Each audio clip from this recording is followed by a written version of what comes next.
السلام عليكم ورحمة الله وبركاته. تعالوا نعمل أحلى كبدة اسكندراني. معايا طاسة على النار وفيها شوية من الزيت. أقول لكم على الخلطة: معايا توم وكمون وكزبرة ورشة بسيطة من الشطة، ومعانا عصرة ليمونة ومعلقتين كبار من الخل ومعلقتين كبار من المية، وممكن كمان تدقي معاها حبة من الفلفل الأخضر. هخلط كل الكلام ده كله وهنزل بمعلقتين على الكبدة، وبعد كده على الزيت هانزل بمعلقة كبيرة من الخلطة دي، بتديكوا ريحة حلوة قوي وانتوا بتحطوا الكبدة. تنزلوا بالكبدة كده بتدي ريحة حلوة قوي.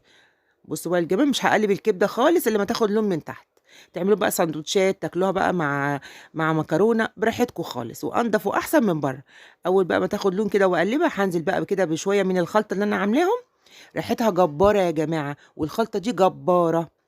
بعد كده هانزل بقى بشوية فلفل بقى سبايسي كده، يعني الكبدة يعني فلفل سبايسي. وطبعا براحتك خالص، عايزاه بقى سبايسي عايزاه عادي براحتك خالص. بعد كده بقى هنديهم تشويحه حلوه لحد ما تستوي زي ما انتم شايفين.